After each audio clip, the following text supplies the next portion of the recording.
en una manera corta, pero muy bien. Y luego de coincidencia pasa el tiempo y vemos alguien que nos envió una solicitud para venir a trabajar con nosotros en Lenoxido y por coincidencia era el doctor Cerulle. Eh, no, llevamos trabajando ya 2 años juntos eh, y tengo que decir que es un placer trabajar contigo a diario, de la manera que tú eh, tratas a tus pacientes, de la manera que tú tratas a tus socios, de la manera de que eres un amigo y un gran padre y esposo, que como yo he sido testigo. Eh, eh, Gracias por dar tu tiempo para mí y para el grupo entero. Por favor, edúcanos en el tema de cómo se llega a ser un cirujano neuroendovascular. Bueno, gracias Rafa por la introducción, un placer estar acá. Y tú dijiste una palabra muy importante en esa introducción que fue por casualidad o por coincidencia nos encontramos en Miami.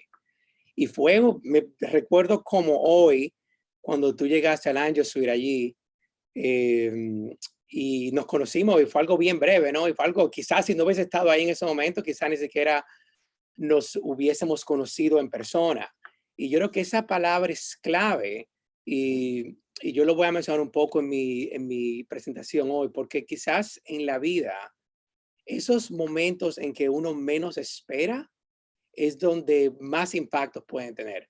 ¿Y quién diría en ese momento en Miami, hace ya quizás cerca de 3 años, luego de esa conversación pequeña que tuvimos, que no solamente iban a ser, que íbamos a ser socios, sino que iban a ser tremenda amistad, iba yo a conocer tremenda persona, que es lo que tú eres, y bueno, una persona que admiro un montón por todo el ejemplo que das en el día a día de cómo trabajas y cómo te manejas. Así es que excelente introducción por ese lado. Muchas gracias. Y, y el título mío se llama ¿Cómo se llega a ser un cirujano endovascular? Y yo creo que luego de ver al doctor Ortiz en esta semana, yo imagino que hay mucha gente ya inspirada en hacer esta carrera. Pero la primera pregunta, antes de meternos a hablar un poco de cómo se llega a ser un cirujano neuroendovascular, es ¿qué hace un cirujano neuroendovascular? Esa es la primera pregunta. Y yo creo que quizás muchos ya saben más o menos lo que hace un cirujano neuroendovascular basado en los últimos días, en las últimas semanas. Pero de todas formas, yo les voy a presentar un caso que yo creo que es muy interesante y que realmente enseña el momento en que estamos en esta profesión. Esta fue una señora de 68 años que llegó a mi clínica hace unos meses y ella vino porque había estado teniendo accidentes cerebrovasculares en el lado izquierdo de forma recurrente.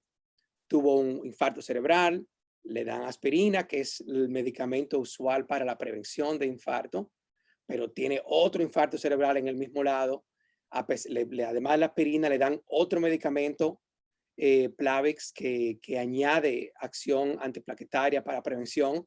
Le controlan todos los factores y como quiera sigue teniendo infartos. Y de esa forma llega a mi clínica. Esto es una resonancia magnética angiográfica en donde enseña la anatomía cerebral de este paciente. Y en el lado izquierdo, ustedes ven que hay lo que llamamos una estenosis severa del origen de la arteria cerebral media del lado izquierdo. Y ese tipo de estenosis severa, en este caso, luego de que hicimos un estudio exhausto, concluimos que realmente el origen de esos infartos cerebrales recurrentes era en sí esa estenosis y que no importa qué otros medicamentos le diéramos, que también la podríamos controlar a esa paciente médicamente, teníamos que realmente hacer una intervención para poder prevenir un accidente cerebrovascular mayor. Basado en eso, entonces la trajimos para una intervención. Como ya saben, la mayor cantidad de las intervenciones que hacemos en nuestro campo van a través de la pierna o en la muñeca en muchos casos, pero lo que hacemos es a través de un agujero pequeño, vamos con catéteres y alambres hasta el cerebro. Y aquí yo les voy a mostrar lo que hicimos ese día. Aquí tenemos el paciente en esta imagen en la mesa con el catéter o uno de los catéteres en la pierna. Y aquí vemos las imágenes que estamos viendo en esa pantalla. Aquí están las personas que están operando en este lado y lo que vemos es la pantalla.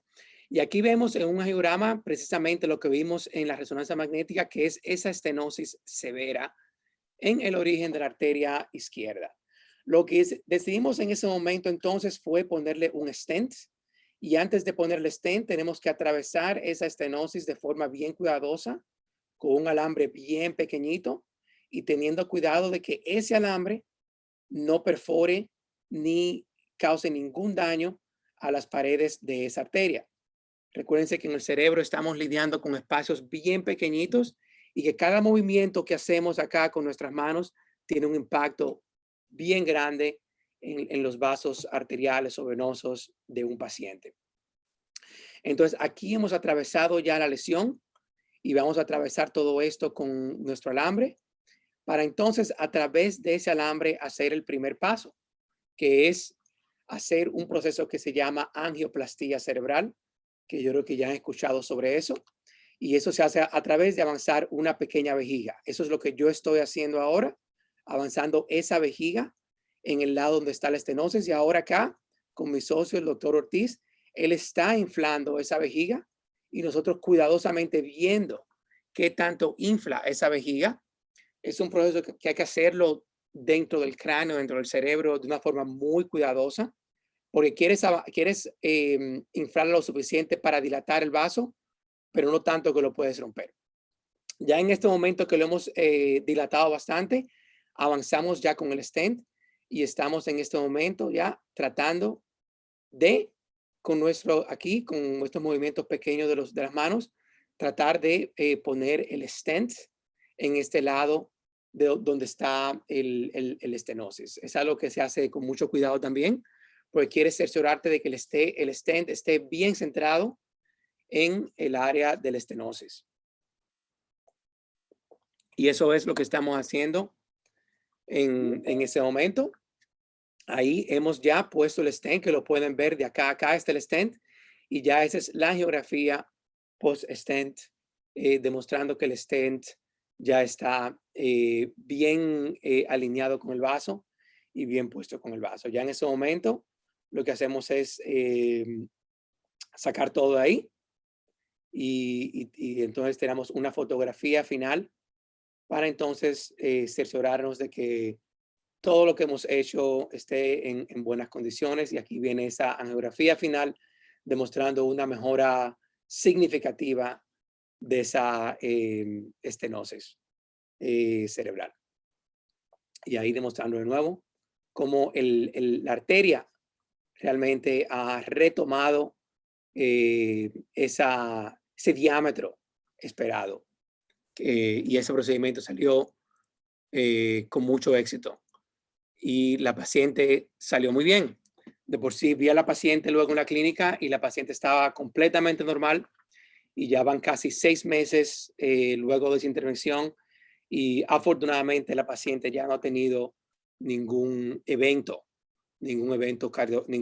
cerebrovascular ni ningún stroke, o sea que un éxito. Ahora, volviendo al tema original, ya que ven una introducción de más o menos lo que sería un caso que hacemos con frecuencia. Este caso que presenté, para mí, esto lo vemos en nuestra práctica de forma relativamente frecuente. Infartos cerebrales, pacientes con infarto, analizando todo eso, son casos que vemos, es el día a día de nosotros. Ahora, hace 20 años, eso no era así. Yo no tenía idea alguna de que este campo incluso existía. Y eso, volvemos a la pregunta original. Entonces, ¿cómo se llega a ser un cirujano neuroendovascular? Y en principio, la respuesta es bien simple, obviamente. Y yo creo que con este slide uno puede decir, ya, bueno, aquí está la respuesta y acabamos con la presentación. En principio, la respuesta es, vas a escuela de medicina, tienes que entrar a escuela de medicina. Luego de entrar a escuela de medicina, tienes que hacer una residencia médica, ya sea en el caso de cirugía neuroendovascular, es un campo multidisciplinario en donde puedes venir de varias áreas, puedes venir de neurología, puedes venir de radiología, puedes venir de neurocirugía. Y luego de eso vas a hacer una o varias subespecialidades. En muchos casos terminamos haciendo varias subespecialidades y eso te convierte en un especialista neuroendovascular. Ahora, de nuevo, eso es en principio. En la práctica, yo creo que todo es más complicado. La vida nos plantea y tenemos encrucijadas, creo yo, en cada etapa de nuestra vida, comenzando desde la escuela primaria, secundaria, y ya en la secundaria, obviamente, los caminos comienzan a complicarse un poco más porque tenemos que decidir hacia dónde vamos, hacer el bachillerato o la universidad, dependiendo de qué país vengan, qué carrera vas a elegir en la universidad, y luego si decides en medicina, que me imagino el caso de muchos de los que están aquí presentes o están escuchando esto, qué especialidad vas a elegir. Yo voy, el resto de mi talk va a ser hablando un poco de mi carrera, para que tengan más o menos un ejemplo de cómo yo llego a donde estoy hoy. Como van a ver, en cada momento ha existido este tipo de encrucijadas y en el mayor de los casos no sabemos a dónde nos lleva ninguno de los caminos y tenemos que entonces tomar decisiones lo más informadas posible, basadas en las informaciones que tenemos. Yo no comienzo mi viaje acá donde estoy ahora en New York, sino que lo comienzo en un país del Caribe, en República Dominicana, que imagino que algunos conocen acá. Y como pensamos en República Dominicana, pensamos en playa, ¿no? Y ahí fue que yo pasé una gran parte de mi vida. Y de hecho me encanta la playa. Me encanta la playa, me encantan los botes y ahí pasé una buena cantidad de vida haciendo todo eso. Pero al mismo tiempo tenía curiosidad, obviamente. Y desde secundaria tenía una curiosidad muy enorme por todo lo que tenía que ver con el cerebro. Y de hecho, eso conlleva que yo eventualmente entre a escuela de medicina y decida estudiar medicina, siempre pensando que quería hacer algo con el cerebro, ya sea neurología, neurocirugía, incluso psiquiatría, pensé. Nunca pensando en nada muy específico, obviamente, como uno como estudiante de medicina no entiende quizás todavía los detalles al principio de las especialidades, yo tenía, bueno, eso en mente. Yo hice una rotación bien temprano en un sitio muy particular en República Dominicana, se llamaba CEDIMAT, Centro de Diagnóstico de Imágenes y Medicina Avanzada, y ahí es mi primer encuentro realmente con lo que eventualmente sería mi residencia médica. Ese centro en Santo Domingo era muy particular porque quizás era el centro más avanzado de medicina en ese momento. Y tenía una persona que lo fundó, que se llama el doctor Juan Taveras. El doctor Juan Taveras no era un médico usual en Dominicana. De hecho, el doctor Juan Taveras hizo su gran fama en Estados Unidos y tuvo un impacto enorme en el campo que eventualmente yo incursaría en la radiología. El doctor Taveras en el 1964 publica conjuntamente con el doctor Wood lo que sería el primer libro sobre neuroradiología. Y en el 1980 es el editor inaugural del journal, o uno de los journals más importantes de neuroimágenes, que es el American Journal of Neuroradiology. Y es en ese momento entonces cuando yo comienzo a interesarme y por estar curioso, obviamente, a esto, comienzo a interesarme bastante en el campo de la neuroimagen. Y eso me recuerda a una cita de Albert Einstein: no tengo talentos especiales, pero sí soy profundamente curioso. Y yo creo que esta palabra de curiosidad y esto de estar curioso como estudiante, ya sea en secundaria, ya sea en medicina, va a ser un aspecto importantísimo en la vida de todo el mundo, porque quizás lo que uno quiere ser, uno no lo sabe. A todas las etapas de la vida, incluyendo ahora. O sea, yo puedo ser ahora mismo un cirujano endovascular, puedo estar ahora en Estados Unidos, puedo estar ahora en Lenox, pero si dejas ser curioso y dejas de conversar con gente, dejas de conocer a las personas, yo creo que estás ignorando quizás una gran parte de las cosas que se te pueden presentar en la vida. Y es esa parte de la curiosidad que creo yo que me llevó a querer saber más del doctor Taveras y saber más de ese tipo de carrera en que él incursionó. Así es que bueno, ya en ese momento yo estoy terminando la medicina, yo tengo una idea de lo que quiero hacer, me gusta el cerebro, me gusta la imagen, pero me gustaba mucho la parte académica más que todo también. Y el camino no es necesariamente una línea recta. Para muchas personas lo es, obviamente, en donde uno va directamente, sabe lo que quiere y hace esto, pero en mi caso no, en mi caso yo tenía ideas, lo que sí tenía concluido en ese momento, quería incursionar una vida académica, quería dedicarme a algo con el cerebro y tenía claro que basado en todo eso, el próximo paso mío iba a requerir salir de mi país a otros países, en este caso Estados Unidos, para seguir incursionando en mis estudios. Y eso eventualmente me conlleva a venir a Nueva York, no directamente a hacer una residencia, sino a hacer investigación y eventualmente ser aceptado en un programa de PhD en neurociencias en la Universidad de Nueva York, aquí en la ciudad de Nueva York. Y ahí me paso los próximos años de mi vida en algo, en cierta forma, un poco diferente a lo que había hecho antes. Aquí comienzo a hacer técnicas de imagenología biomolecular, neurobiología molecular y neurofisiología. Me dedico los días largos en el laboratorio y haciendo investigaciones de neurociencia y fueron años bastante laboriosos, ¿no? Trabajando en el laboratorio, publicando, yendo a conferencias, conociendo a muchas personas en todo ese campo. Y de todos esos años salen una buena cantidad de publicaciones que han marcado una gran parte de mi vida. Justo al final de mis años de PhD, y por cierto, esa es una foto bien antigua de esos años, eso es uno de los meetings del laboratorio, y algo interesante de esa foto es que todas esas personas que están ahí, yo interactúo con todos ellos todavía de forma extremadamente frecuente. Este es uno de mis mentores de esos años. Acá está quien es hoy en día mi esposa y con quien tengo una familia. Este es David, quien fue el best man de mi boda y que es un amigo excelente mío. Y aquí tengo dos excelentes amigos con quien también mantengo comunicación.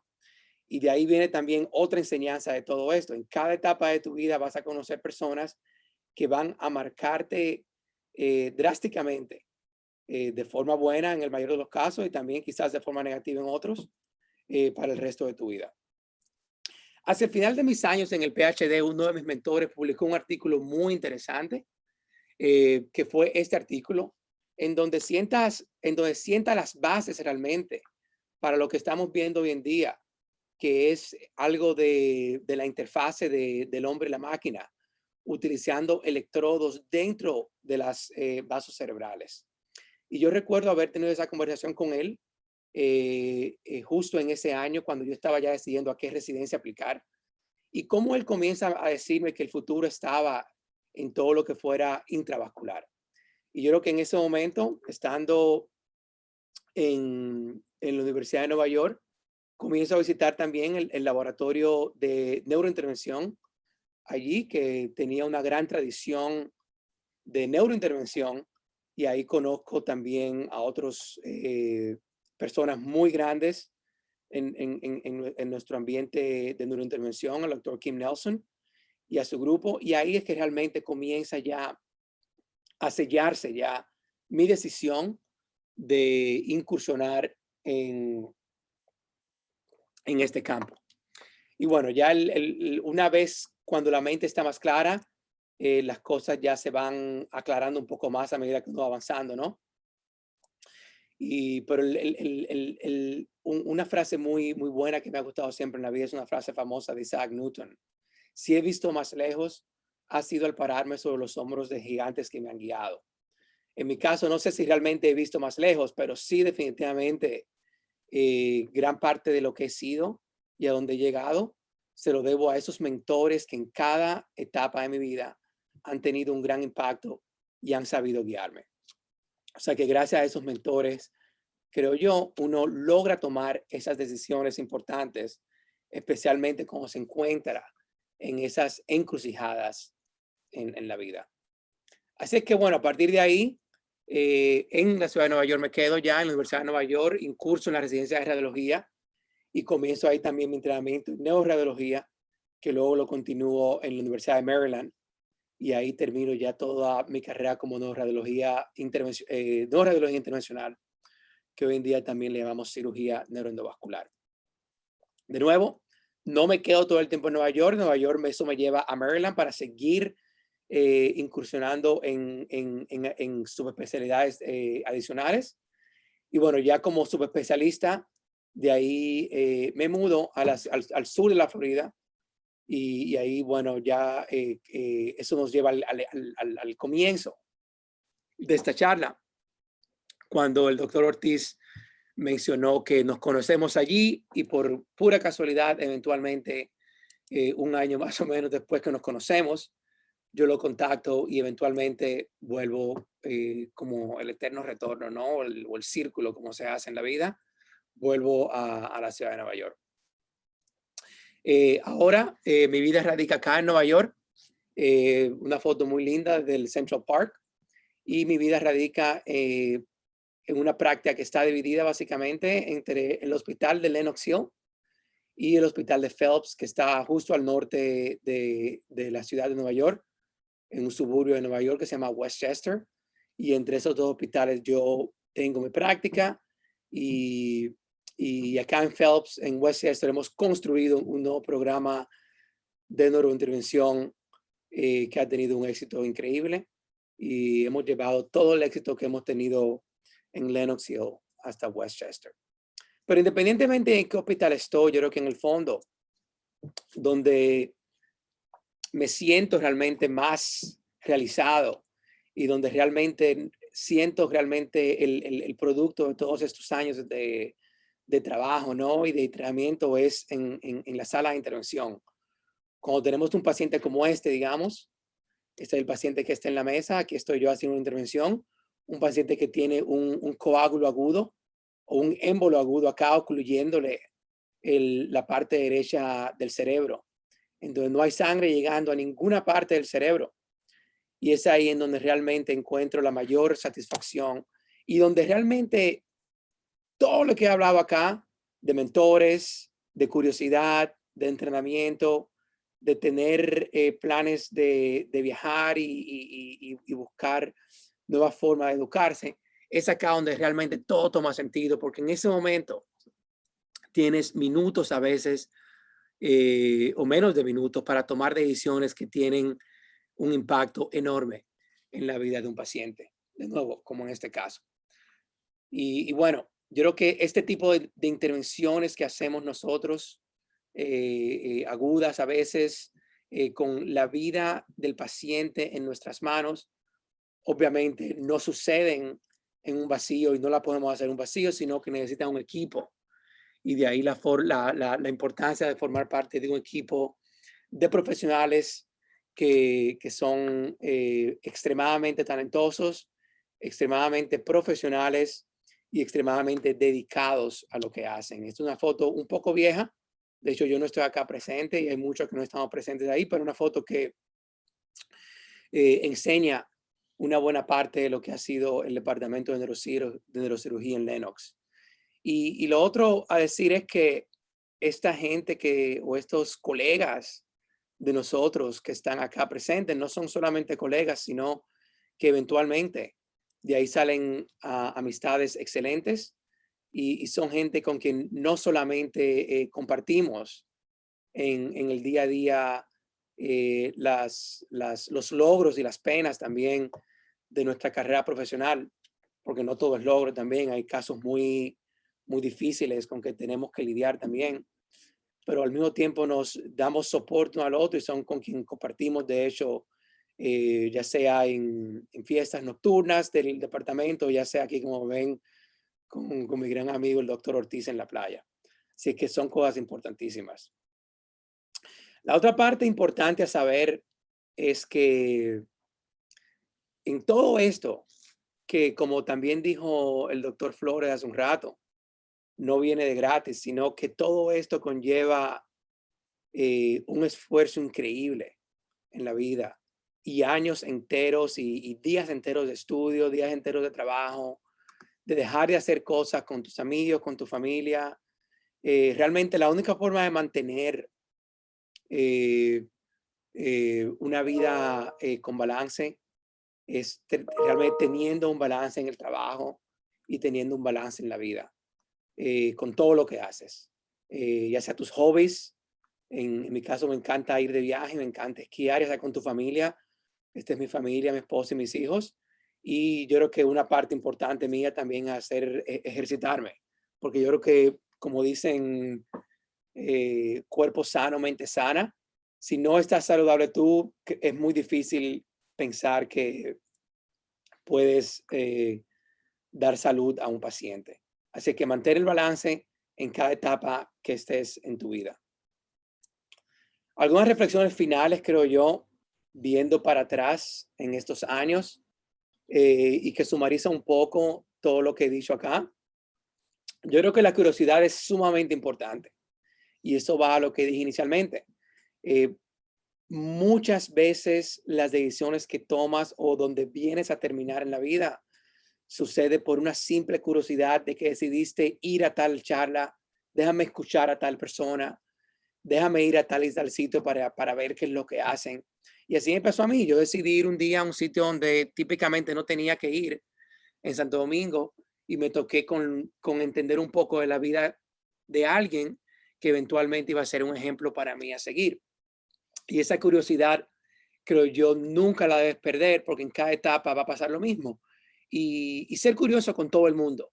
No sabes quién va a tener respuesta para ti. Puede ser eh, la persona con quien trabaja a tu lado, puede ser una persona con quien te toques en un día en la barra o en cualquier otro lado. O sea, cualquier persona puede tener respuesta para ti sin tú imaginarte que la tiene. Lo próximo es elige y rodéate de buenos mentores en cada etapa de tu vida profesional. Yo creo que los mentores son extremadamente importantes porque hay un refrán en español, ¿no? El diablo sabe por viejo, no por diablo, creo yo. Creo yo así que dice, no sé, quizás Rafa o Oscar me puedan, si está ahí todavía, me puedan corregir, pero y es por alguna razón. Muchas veces no hay necesidad de reinventar la rueda, ¿no? Y yo creo que muchas de las cosas siguen un patrón muy específico y nosotros vemos ese patrón ya en retrospectiva, ¿no? Después, digamos, de 20 años que han pasado desde que yo estudié medicina hasta hoy, viendo para atrás, quizás sea más razonable entender, bueno, sí, obviamente, ya eso era obvio. Es obvio hoy, ¿no? Y lo mismo pasa, por cierto, en cada campo de medicina, cuando vemos nuestros casos, ¿no? O sea que rodearte de mentores es sumamente importante por eso. Y lo otro es, rodéate de mentores que realmente quieran ayudarte. Y eso ya requiere también un poco de suerte. Eso requiere un poco también de hacer tu tarea, ¿no? De si conoces a ese mentor que quiere ayudarte, pues entonces conversa con él o ella y trata de estar a su lado. Lo otro es, obviamente, da lo mejor de ti y no te preocupes tanto por el resto. Eh, Eso es una conversación que tenemos constantemente todavía. Y siempre lo hablo con el doctor Ortiz muchas veces. O sea, el doctor Ortiz tiene una frase que siempre me gusta a mí, que es,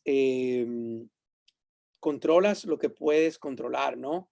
El resto tienes que esperar por lo mejor. Eso también me recuerda a otra frase muy importante de un mentor que tuve en mis años en la Universidad de Nueva York, que me decía, él siempre decía, yo venía siempre estresado, que bueno, esta publicación, no sé si este journal la va a aceptar o esto la va a aceptar. Y él me decía, bueno, mira, escribe eso y todo funciona al fin y al cabo. Él lo decía, everything works out in the end. Todo al fin y al cabo resulta. Y yo creo que tiene sentido eso. O sea, uno se preocupa muchísimo por todo, con razón a veces, pero la parte fundamental es da lo mejor de ti y yo creo que cuando das lo mejor de ti, tú vas a estar conforme con ti mismo Y ya el resto hay cosas que lamentablemente no la podemos controlar. Pero yo te aseguro y le aseguro a todos que cuando uno va a lo mejor de uno, eventualmente las cosas marchan bien, de una forma u otra. Y ya finalmente yo creo que disfruta el camino, ¿no? En el camino es donde está la acción. Si yo te muestro ahora una foto, yo estaba haciendo un viaje de excursión recientemente en Arizona, y si te muestro una foto de cómo uno comienza una excursión, digamos, al principio en la montaña y cómo se ve al final de la montaña, uno pierde todo lo que pasó en medio, todas las cosas buenas y quizás malas que eventualmente son buenas. O sea que hay que disfrutar el camino y tomarle ventaja a cada momento que uno pasa. Y como enseñé en esa foto aquella de hace muchos años, ¿no? Cuando estaba en esa foto con todas esas personas que ya han evolucionado en su carrera también, cada etapa de tu vida te va a traer amistades y esas amistades realmente van a marcar tu vida y yo creo que al fin y al cabo de eso se trata. O sea que eso es, yo creo que con esta reflexión yo espero que, que ha aportado un poco a todos ustedes y que quizás yo espero que con todo esto saquen algo de este talk. No sé si realmente le di respuestas exactas de cómo uno se convierte en lo que yo hago, en lo que hace el doctor Ortiz, en lo que hacemos nosotros en esta profesión. Pero yo creo que, como dije al principio, no todo es una línea recta. Cada uno va a tener un camino completamente diferente a veces. Y yo creo que entender esa parte, que somos diferentes cada uno y cada uno va a tener un camino diferente y encontrar ese camino personal, yo creo que es lo más importante en la vida. Así es que si hay preguntas ahora, estaría contento si quieren conversar sobre el tema, estoy muy contento de conversar. Tremendo, Jaffer. Muchas gracias por esa palabra y esos pensamientos, porque definitivamente son una tremenda guía a seguir. Tenemos varias preguntas aquí. Uno, ¿cómo has podido salir de Santo Domingo, ir a Nueva York como extranjero? ¿Qué oportunidad se te dio? ¿Y por qué decidió ir a trabajar y estudiar a Estados Unidos? Ya, sí, excelente pregunta.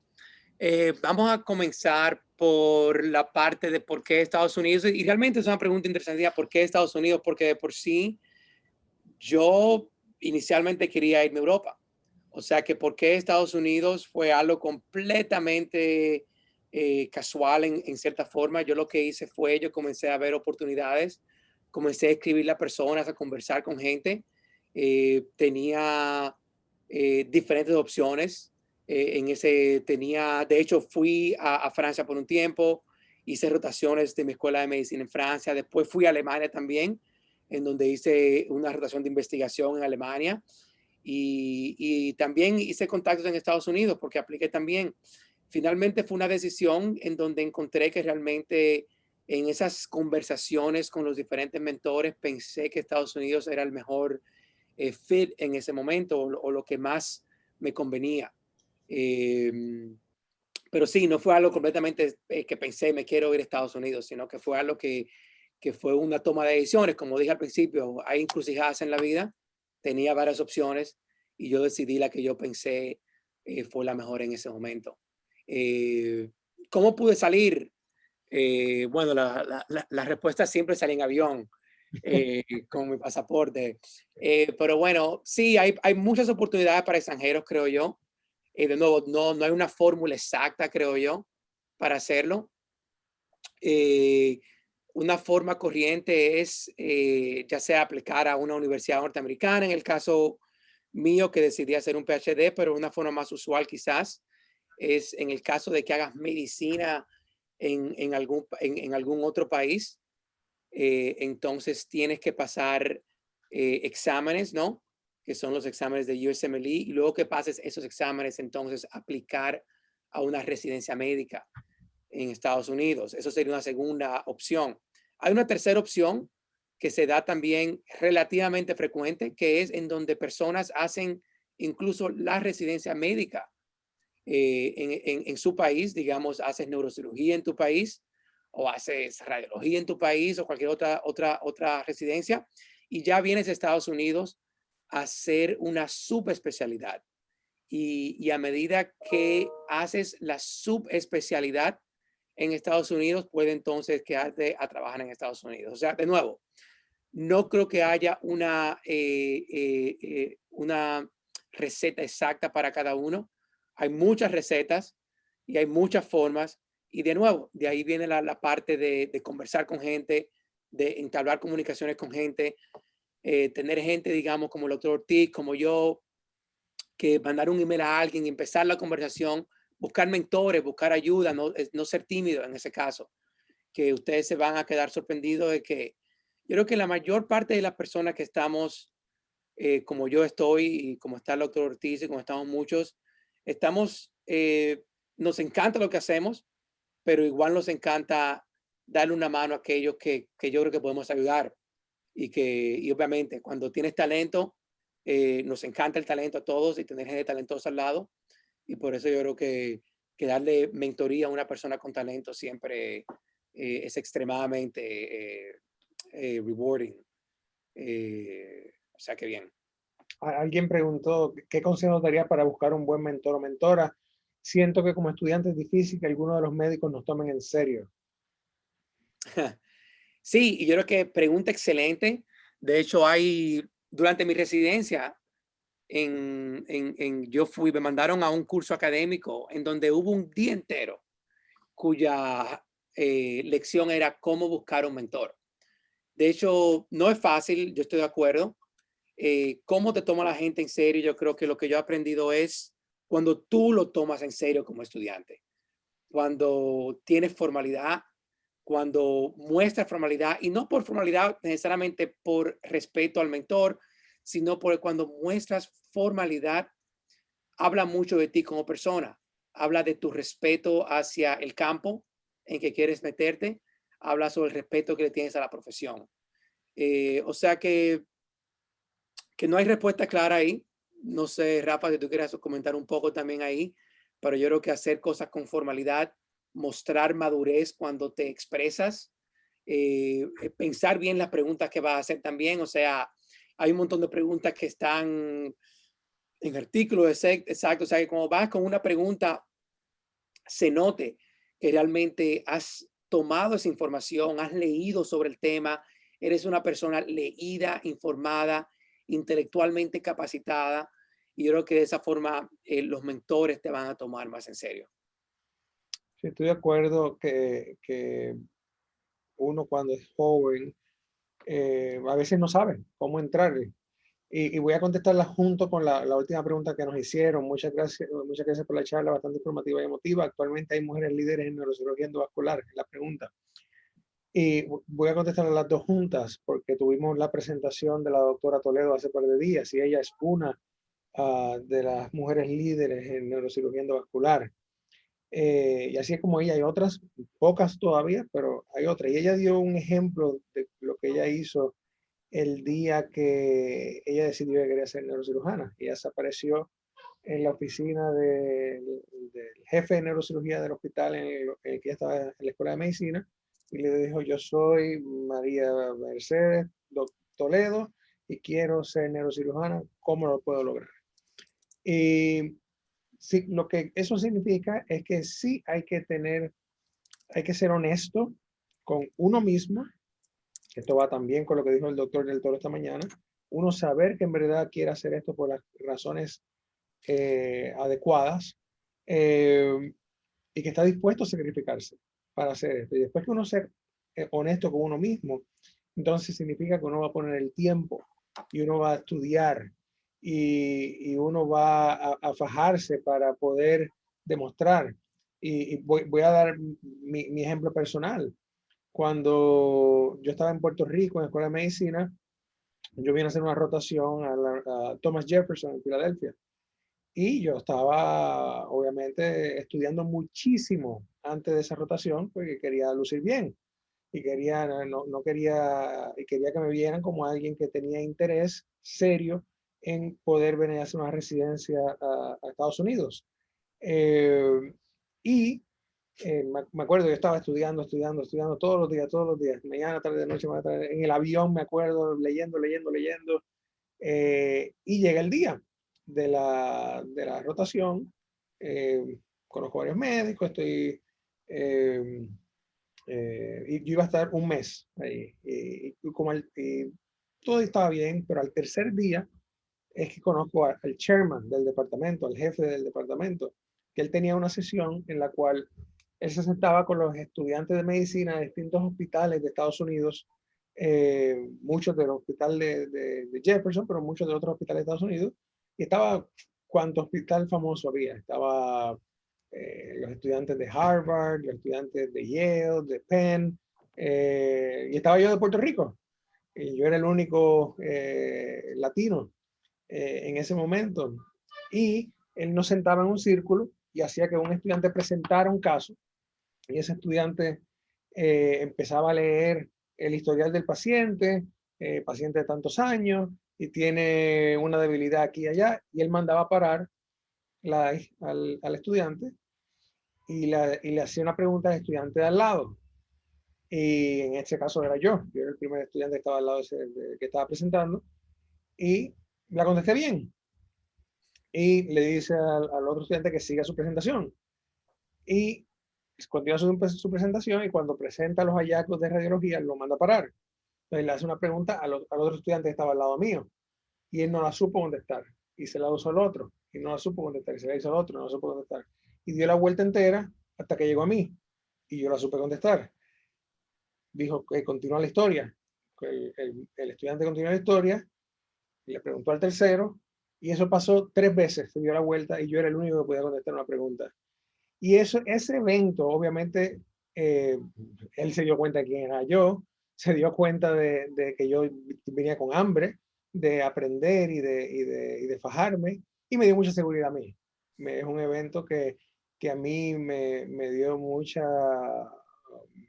me di cuenta que sí, que yo podía estar fajándome y lograr cosas, y poder seguir creciendo, y poder seguir aprendiendo en donde fuese y con la competencia que fuese. Y ese tipo de esfuerzo es necesario como estudiante demostrarlo a quien tú quieras que sea tu mentor o mentora. Eh, y cuando alguien llega que no coge las cosas en serio y que está haciendo una rotación, pero en verdad llega tarde, se va temprano, está en el teléfono, esa es una persona que muy poca gente va a querer ayudar. Pero alguien que está demostrando que está fajado, fajada, estudiando, aprendiendo, llegando temprano, yéndose más tarde que todo el mundo, pegándose al residente joven del grupo, esa persona va a llegar lejos, porque todos vamos a querer, como dijo el doctor Cerulle, estar rodeado por talento, y vamos a querer ayudar para que pueda llegar al próximo nivel. Sí, sí, y un punto importante es, yo hablé bastante de mentores, hablé bastante de ser curioso, de disfrutar cada etapa, pero yo creo que el sine qua non de todo esto, o sea, lo indispensable, lo que yo doy por dado, ¿no? En cierta forma, es lo que tú acabas de explicar ahí, es el hecho de que para remotamente pensar o considerar una carrera como esta, se asume, ¿no? Que te tienes que fajar un montón, que tienes que estar dispuesto, dispuesta a sacrificar horas y horas en el día para estudiar, para investigar, para estar presente siempre. O sea que todo eso es indispensable para poder incluso considerar llegar a cualquiera de estas cosas en la vida. Otra pregunta que vino anteriormente era que se dan cuenta que Langer, Cerulle y Ortiz se dedican al neurovascular, que si es algo tan común en neurocirugía en Estados Unidos. ¿Tienes respuesta para eso? Bueno, yo creo que sí, es algo que se ha convertido relativamente común, creo yo. Es una parte ya fundamental de la neurocirugía, no en Estados Unidos, sino en el mundo, en cierta forma. Las enfermedades vasculares son relativamente frecuentes. Suceden con con relativamente frecuente y con todo lo que ha pasado en nuestro campo de evolución, con todos los avances que ha habido, y yo creo que han tenido ya presentaciones sobre eso.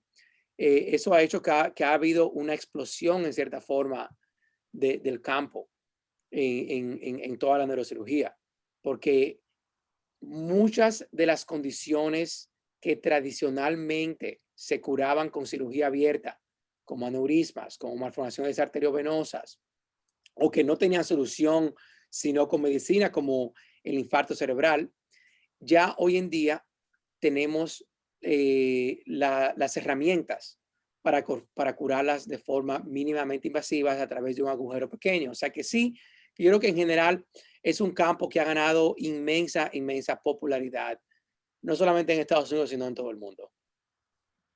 Sí, y como dijiste, muchos de los avances tecnológicos que están ocurriendo hoy día es en vascular, y específicamente en neuroendovascular, porque otras ramas de la neurocirugía, ya sea epilepsia, ya sea tumores, eh, ya sea enfermedad de movimiento, eh, so- los tratamientos han existido por décadas y han estado un poquito mejorando poco a poco, pero en neurovascular ha sido una recta hacia arriba, una línea recta hacia arriba, en la cual aparatos para derrame cerebral agudo, que antes era dar un medicamento y ya, era aspirina, básicamente. Y luego el TPA, eh, eh, el, un antitrombótico por vena. Pero ahora es un procedimiento en que se abre la arteria y el paciente mejora inmediatamente y puede tener una vida normal. Eh, Igual con tratando un aneurisma, una malformación arteriovenosa sin tener que hacer una craneotomía. Eh, eh, son, son maneras de tratar con menos riesgos, igualmente efectivas, eh, y en algunos casos más efectivas, eh, que, que se han ido desarrollando. Y así se ve como la industria que se dedica a hacer aparatos médicos y equipos médicos están 100% dedicados a nuestra subespecialidad. Eh, no era así hace 20, 30 años.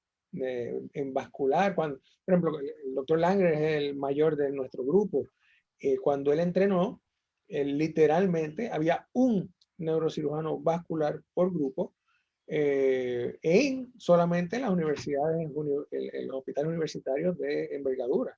Estamos hablando de que en Filadelfia había uno, que es una ciudad inmensa. En Miami había uno, que es una ciudad inmensa. En Los Ángeles había uno, en San Francisco había uno. Era algo bien raro. Hoy día habemos cientos de personas en Estados Unidos tratando este tipo de enfermedad. En Nueva York nada más, todos los hospitales universitarios, el Lenox Hill, en NYU, Columbia, Cornell, Mount Sinai, todos tenemos un equipo entero de gente que nos dedicamos a esto. O sea que definitivamente se ha convertido en algo mucho más prevalente, Claro, y seguirá aumentando. Sí. y para que la gente tenga para que ponga eso también en contexto, digamos, un aneurisma cerebral hace 30 años, 10 de 10 iba a ser una cirugía abierta quizás, o 10 de 10 básicamente. Hoy en día, si uno ve a nivel nacional, o bueno, en muchos lugares, 9 de 10 será hecho de forma endovascular. Y eso es el aneurisma. Entonces, después, a partir del 2016, cuando salieron los trials positivos de stroke, fue un boom adicional entonces, porque entonces stroke se convierte ya en una enfermedad en cierta forma quirúrgica, en donde no es solamente dar una medicina, sino que uno va con las manos, con un catéter para sacar mecánicamente el clot. Y así sucesivamente. Es cuestión de más avances para ver cuál sería el próximo paso. Estamos haciendo cosas quizás en las venas ahora, nuevas enfermedades que tenemos ahora que tienen tratamiento de cirugía abierta, que eventualmente también se van a hacer endovascular. O sea que es un field, un campo que tiene un futuro inmenso, a mi juicio. Aquí me preguntó alguien que si recibió alguna beca durante la Escuela de Medicina o Residencia para como estudiante internacional en Estados Unidos. Bueno, para aclarar, obviamente, como residente en Estados Unidos se te da un sueldo. Se te paga por eso, porque eres parte del staff de un hospital, ¿no? O sea que en Estados Unidos lo usual es que sí, que se te pague por ser residente y por estar entrenándote como médico. Ya para la universidad es un poco más complicado. Si vas a estudiar medicina o hacer un PhD o lo que sea, si necesitas o pagarla o en mi caso también conseguí beca para eso. O sea que, que en ese caso sí, en caso del estudio en particular se necesita pagar, pero en el caso de una residencia médica, toda la residencia médica en Estados Unidos, por lo menos que yo tengo conocimiento, hay dinero que se le paga al residente para que viva de forma decente. O sea, no vas a vivir con lujo, pero vas a vivir de forma decente. ¿Cómo equilibra sus viajes con su trabajo? ¿Cuántos días libres tiene para viajar? El equilibrio yo creo que tiene que salir de cada quien. O sea, yo hablé de que hay que tener equilibrio. Lo que hacemos es extremadamente absorbente y extremadamente demandante. Y yo creo que si no logras tener un balance con otras cosas en tu vida, ya sea viajes en mi caso, familia, para otros será un deporte tal, para otros será, no sé, un videojuego quizás, lo que sea. Si no llevas ese balance, yo creo que en algún momento no vas a poder dar lo mejor de ti. En el caso mío lo hago buscando, siempre el tiempo tiene que aparecer, siempre tienes que concentrarte en los días que trabajas bien y de esa forma entonces sacar días libres para compartirlo con tu familia, hacer las cosas que te gustan. ¿Cuántos días libres? Son pocos en general. No lo he cuantificado este año. El doctor Ortiz me dirá en algún momento que llaman mucho. Pero no, bueno, fuera de relajo, lo típico, o sea, cada quien es diferente, cada quien tiene días libres diferentes. Pero de nuevo, lo importante no es la cantidad a veces, lo importante es la calidad. Y yo creo que si vas a tener un día libre, que sea realmente un día libre del cual le saques ventaja, ¿no? Que no te pases un día libre haciendo disparate, ¿no? Y que hagas algo que realmente te llene como individuo y que realmente cuando vuelvas al trabajo al otro día, vengas reenergizado con energías nuevas, ¿no? Y que puedas entonces dar lo mejor de ti. Y algo que yo creo que es importante mencionar también, cuando uno hace lo que hacemos nosotros, tiene que estar apasionado 100% y tiene que ser parte de tu vida y no es dividir, estoy trabajando y estoy libre. Es una continuidad de la vida. Y por ejemplo, como dice el doctor Cerulle, cuando eh, lo que nos dedicamos es duro en el sentido de que es muy emocional. Tenemos triunfos en los que podemos salvar una vida y curar un derrame cerebral y curar un aneurisma. Y tenemos tragedias en la cual no todo sale bien. Un paciente muere, un paciente sale con un déficit neurológico después de un tratamiento, eh, ya sea porque el tratamiento no fue efectivo, ya sea porque el tratamiento se complicó. Y esa carga emocional hay que contrarrestarla con la vida balanceada, ya sea con un grupo de socios y socias que se entiendan y se den apoyo, ya sea en la familia, que esté ese apoyo, que esté ese tiempo y ese oído para poder hablar estas cosas difíciles y poderlas sobrellevarlas, ese tiempo de distracción en la cual uno no tiene que estar pensando en esa complicación o esa tragedia que ocurrió, y continuar, porque si no es tan duro que uno se puede hasta quitar de tan fuerte, tan duro que se pone a veces la profesión. Así es que tiene que ser algo que te apasione tanto, la especialidad que tú cojas, que te apasione tanto, que sea parte de tu día a día, no sea algo que sea un pesar el ir a trabajar, y que esté bien balanceado con todo lo que está pasando en las cuatro paredes del hospital y lo que está pasando fuera del hospital. Sí, y de hecho hay mucho lo que se llama el burnout en inglés en todas estas profesiones. Y por eso la importancia de ese balance, de ser apasionado también. De nuevo, cuando hablo todo esto, yo asumo que quien va a hacer algo así, a meterse en una profesión como este tipo, donde son años y años de tu vida, tienes que tener pasión. El resto es ser inteligente y en rodearte de gente con quien tengas cosas en común y con quien te den soporte, para que esto no se convierta en un trabajo solamente, sino que el estar haciendo un caso juntos, digamos, entre el doctor Ortiz y yo, sea algo que ambos nos apasiona a ambos, pero nos divierte bastante también estar en ese día a día juntos y compartir. O sea que algo importantísimo en todo esto. Jafet, estamos por terminar. Unas últimas palabras de aliento. Yo creo que excelente programa hacerlo en español también y traernos a la gente del habla hispana en conexión. Por mi parte, digo que después de tantos años en Estados Unidos, yo creo que es la primera vez que doy una charla en español. En serio, o sea, primera vez en mucho tiempo, por lo menos, que tenga memoria reciente. Y me salió, por lo menos de mi español, salió mejor que lo que yo pensaba, porque pensé que diría muchas palabras en inglés y eso, pero esto ha sido excelente, es súper bueno conectarnos con gente de Latinoamérica, que es donde asumo hay la mayor parte de las personas escuchando. Y a la orden acá para todo lo que salga de preguntas y eso, y suerte a todos. Disfruten el camino.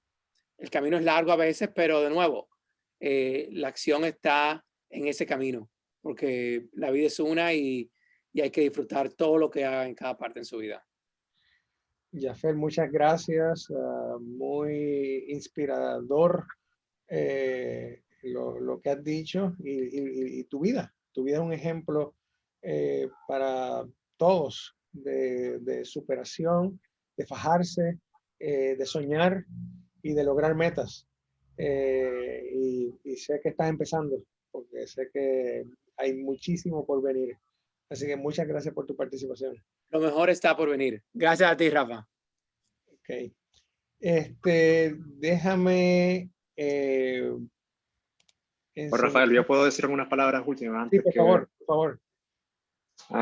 Solo quería decir muchas gracias a todos. Como ya Feria tampoco nunca he hecho una lectura en español. Yo creo que me gustó mucho la plática de Yafel porque estoy de acuerdo que teniendo mentores es muy importante. Yo, de hecho, yo nací en Miami y yo me creé en Canadá y inglés es mi primer idioma.